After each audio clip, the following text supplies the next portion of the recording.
Hey guys, இந்த வீடியோவில் எடுக்கப்பட்டிருக்க டாப்பிக்கோ அல்லது இந்த வீடியோவில் பேசப்படுற விஷயங்களோ அது ஒரே ஒரு நோக்கத்துக்காக மட்டும்தான் மேக் பண்ணப்பட்டிருக்குங்க. அதாவது இப்படி ஒரு விஷயம் நடந்திருக்கு அல்லது இப்படி ஒரு விஷயம் இருக்குது அப்படிங்கிறத மக்களுக்கு தெரியப்படுத்தணும் அப்படிங்கிற அந்த ஒரே ஒரு நோக்கம் மட்டும்தான். அதே போல் இந்த வீடியோ மூலிமா எந்த ஒரு தனிப்பட்ட ஒரு விஷயத்தையோ அல்லது தனிப்பட்ட ஒரு நபரையோ அல்லது தனிப்பட்ட ஒரு சமூகத்தையோ குறிப்பிடுவதற்காக அல்ல அப்படிங்கிறத நாங்கள் முதல்ல பதிவு பண்ணிக்கிறோங்க. ஹே கைஸ், இன்றைக்கி நிமிஷா பிரியா அவங்களோட இந்த கேஸை பற்றி தான் இன்றைக்கி நம்ம அந்த வீடியோவில் பேச போகிறோங்க. ஸோ அதே மாதிரி இவங்களுக்கு ஒரு கோர்ட் பார்த்திங்கன்னா மரண தண்டனை வழங்கியிருக்காங்க. அதே மாதிரி இந்த தண்டனை நிறைவேற்றுறதுக்கு ஒரு நாள் முன்னாடிங்க, ஒரு நாளைக்கு முன்னாடி இவங்களோட மரண தண்டனை போஸ்ட்போன் பண்ணிக்கிறாங்க. அதே மாதிரி இவங்களோட கேஸ் மறுபடி ரீஓப்பன் பண்ணிக்கிறாங்க. ஸோ அங்கே என்ன நடந்தது அப்படிங்கிறத, அதே மாதிரி யார் இந்த நிமிஷா பிரியா அப்படிங்கிறத பற்றியும் ஷார்ட்டாக அந்த வீடியோவில் இன்றைக்கி நம்ம பேச போகிறோங்க. ஸோ ஹேகேஸ் நம்ம வாங்க வீடியோக்குள்ளே போகலாம்.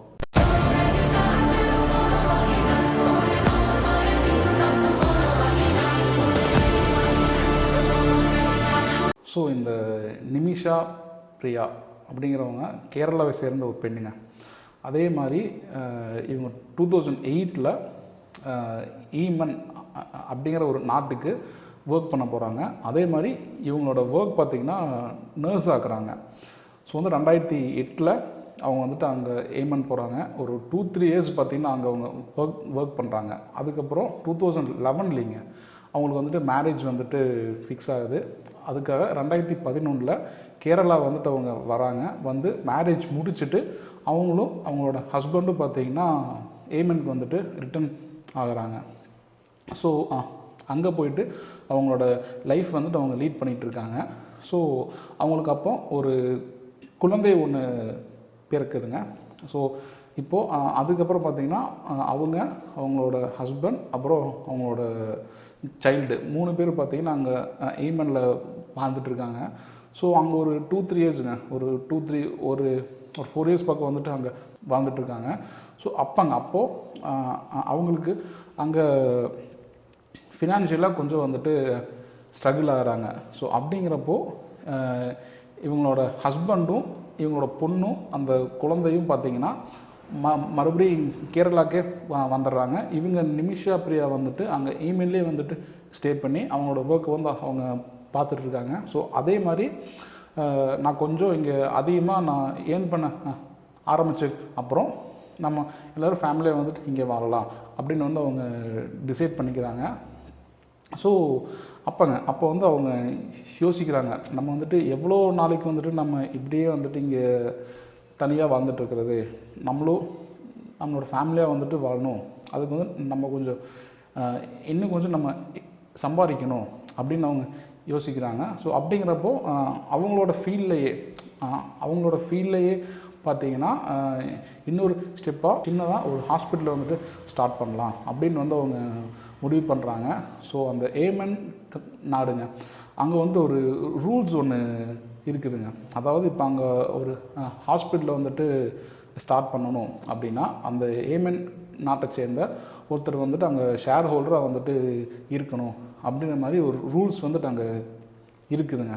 அப்படிங்கிறப்ப இவங்க யோசிக்கிறாங்க, சரி நம்மளுக்கு யாரை இங்கே தெரியும், நம்மளோட ஹாஸ்பிட்டலுக்கு யாரை ஷேர் ஹோல்டராக சேர்க்கலாம் அப்படின்னு பார்த்துட்ருக்காங்க. அப்போ தான் இந்த தலால் அப்து மக்தி அப்படிங்கிறவர் அவங்களுக்கு பழக்கமாகறாரு.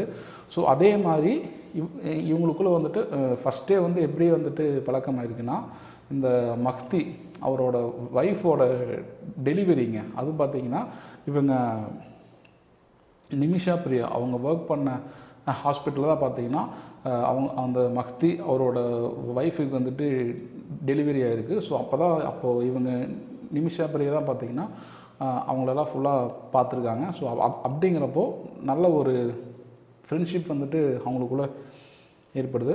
ஸோ அப்போ இவங்க நிமிஷா அந்த மக்தி அவர்கிட்ட போயிட்டு அப்ரோச் பண்ணுறாங்க. சார் இப்படி ஒரு ஹாஸ்பிட்டலில் ஸ்டார்ட் பண்ணலான்ட்டு இருக்கேன், அப்படிங்கிறப்போ எனக்கு ஷேர் ஹோல்டராக நீங்கள் சப்போர்ட் பண்ணுவீங்களான்னு சொல்லிட்டு அவங்க கேட்குறாங்க. அப்படின்றப்போ அப்போ இவர் மக்திங்கிறவரும் அங்கே ஒரு ஒரு பிஸ்னஸ் வந்துட்டு ரன் பண்ணிகிட்ருக்காரு. அப்படிங்கிறப்போ சரின்னு சொல்லிட்டு அவங்க 2 பேருமே முடிவு பண்ணி ஒரு சின்னதாக ஒரு ஹாஸ்பிட்டல் வந்துட்டு ஸ்டார்ட் பண்ணுறாங்க. ஸோ ஸ்டார்ட் பண்ணி ஹாஸ்பிட்டலில் ஓரளவுக்கு நல்லா போய்கிட்டு இருக்குங்க. ஸோ போய்கிட்டு இருக்கப்போ இவங்க நிமிஷா வந்து என்ன யோசிக்கிறாங்கன்னா, சரி இப்போ ஹாஸ்பிட்டல் வந்துட்டு ஓரளவுக்கு நல்லா போய்கிட்டு இருக்கு, இப்போ நம்மளோட ஹஸ்பண்டோ நம்மளோட குழந்தைய வந்துட்டு இங்கே வந்தாங்கன்னா என் ஹஸ்பண்ட் வந்துட்டு என்னோட இந்த ஹாஸ்பிட்டலுக்கு வந்துட்டு ஒரு சப்போர்ட்டாக வந்துட்டு ஒரு இருப்பார் அப்படின்னு சொல்லி அவங்க யோசிக்கிறாங்க. அப்போ அவங்க அவங்க ஹஸ்பண்டோ அவங்க குழந்தையும் அங்கே வர்றதுக்கான அரேஞ்ச்மெண்ட்ஸ் எல்லாம் பண்ணிகிட்ருக்காங்க. ஸோ பார்த்துட்ருக்காங்க. அப்போ பார்த்தீங்கன்னா அங்கே வாருங்க, அங்கே ஏமனில் பார்த்தீங்கன்னா ஒரு வார் வந்துட்டு அங்கே நடக்குது. அப்படிங்கிறப்போ எல்லா இந்தியன்ஸையும் இந்தியா வந்துட்டு நம்மளோட நாட்டுக்கு வந்து அவங்க கூட்டிகிட்டு வந்துட்டுருக்காங்க, அவங்க வந்து சேஃபாக இருக்கணும் அப்படிங்கிறதுக்காக. ஸோ இப்படி ஒரு சுச்சுவேஷனில் நிமிஷா பிரியா அவங்களோட ஹஸ்பண்ட் வந்துட்டு அங்கே ஏமனுக்கு வந்துட்டு வர முடியாமல் போகுது.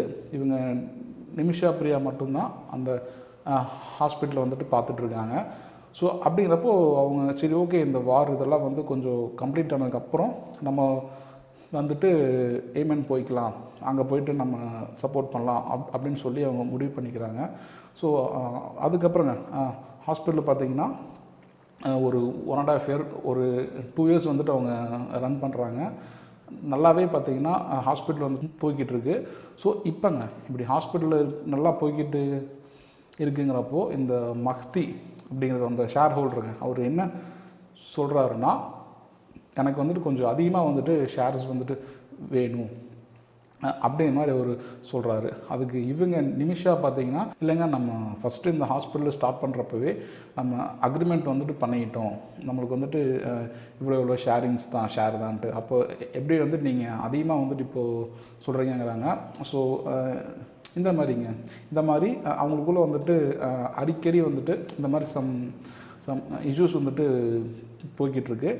அதே மாதிரி இவங்க நிமிஷா வந்துட்டு என்ன சொல்கிறாங்கன்னா, என்னை வந்துட்டு ரொம்ப வந்துட்டு அவர் டார்ச்சர் பண்ணாருங்க, அதே மாதிரி என்னோடய பாஸ்போர்ட்டை வந்துட்டு அவர் வாங்கி வந்துட்டு என்னை வந்துட்டு எந்த நாட்டுக்கும் என்கிட்ட கேட்காம என்கிட்ட சொல்லாமல் நீ வந்துட்டு போகக்கூடாது அப்படி மாதிரி எல்லாம் சொன்னார். என்னை பயங்கரமாக வந்துட்டு டார்ச்சர் பண்ணார் அப்படி மாதிரி அவங்க சொல்லியிருக்காங்க. ஸோ இப்படியே அந்த விஷயங்கள்லாம் போய்கிட்டு இருக்கப்போ 2017 2017 பார்த்தீங்கன்னா அந்த மக்தி அப்படிங்கிறோட பாடி வந்துட்டு போலீஸ்க்கு கிடைக்கிது.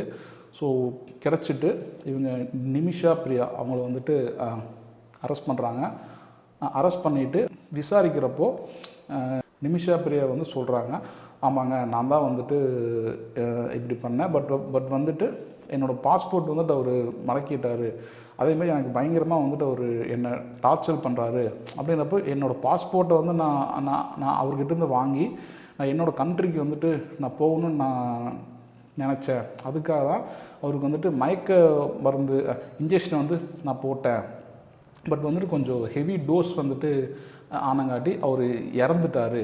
அப்படிங்கிறப்போ அவரோட பாடி வந்து நான் டிஸ்போஸ் பண்ண ட்ரை பண்ணேன் அப்படின்னு வந்து அவங்க சொல்லிட்டாங்க. அதே மாதிரி இது முழுக்க பார்த்திங்கன்னா அவங்களோட பாதுகாப்புக்காக தான் நான் வந்துட்டு பண்ணேன். அதே மாதிரி இது தெரியாமல் அவங்கள அறியாமல் வந்துட்டு இது நடந்துருச்சு அப்படிங்கிற மாதிரி அவங்களோட சைடில் இருக்கிற ஸ்டேட்மெண்ட் இது எல்லாத்தையும் வந்து அவங்க கோர்ட்டில் சொல்கிறாங்க.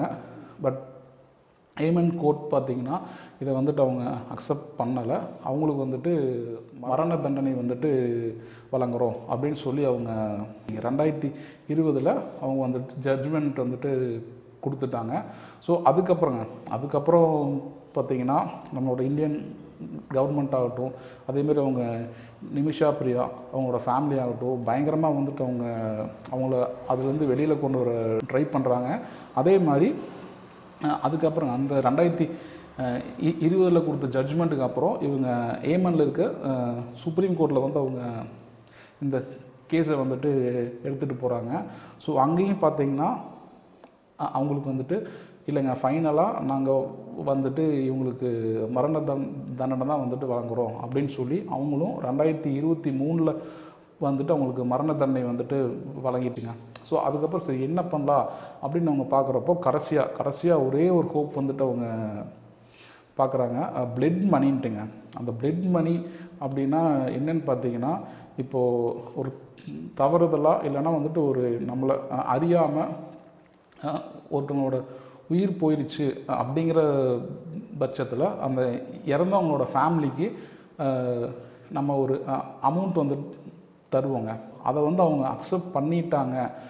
அக்செப்ட் பண்ணிவிட்டு அதே மாதிரி இந்த விஷயம் வந்துட்டு தெரியாமல் தான் நடந்திருக்கு, ஸோ நாங்கள் வந்துட்டு அவங்கள மன்னிச்சிட்றோம் அப்படின்னு வந்து அவங்க கோர்ட்டில் சொன்னாங்கன்னா, இந்த அரெஸ்ட் ஆயிருக்கவங்களுக்கு ஒன்று வந்து அவங்க விடுதலை ஆகலாம். அப்படி இல்லைன்னா அவங்களோட தண்டனை வந்துட்டு குறைக்கப்படலாம் அப்படிங்கிற ஒரு ரூல் பார்த்திங்கன்னா அங்கே ஏமனில் வந்துட்டு இருக்குது. ஸோ அவங்க அதை வந்துட்டு ட்ரை பண்ணுறாங்க. அதே மாதிரி நம்மளோட இந்தியன் மணிலிங்க கிட்டத்தட்ட ஒரு 9 crore பக்கத்தில் பார்த்திங்கன்னா இவங்க அந்த மஹ்தி அவங்களோட ஃபேமிலிக்கு வந்துட்டு தரதாக சொல்கிறாங்க. பட் அவங்க வந்துட்டு ரெஃப்யூஸ் பண்ணுறாங்க. இல்லைங்க எங்களுக்கு வந்து வேண்டாம், கோர்ட் என்ன சொல்லுதோ அது அந்தபடி அந்த தண்டனையே வந்துட்டு அவங்களுக்கு இருக்கட்டும் அப்படிங்கிற மாதிரி வந்து அவங்க சொல்லிடுறாங்க. அப்படிங்கிறப்போ அவங்க எல்லாரோட ஹோப் வந்துட்டு போயிடுச்சு. அப்போது அவங்களோட அம்மா, அவங்க ஃபேமிலி, அவங்க நிமிஷா எல்லாருமே வந்து யோசிக்கிறாங்க, இந்த ஒரு நாள் தான் வந்துட்டு அவங்களுக்கு கடைசி நாள் அப்படின்னு எல்லாருமே யோசிக்கிறாங்க. அப்போ சடனாங்க இந்த ஒரு மிராக்கல் மாங்கலை அது வந்து அங்கே நடந்திருக்கு.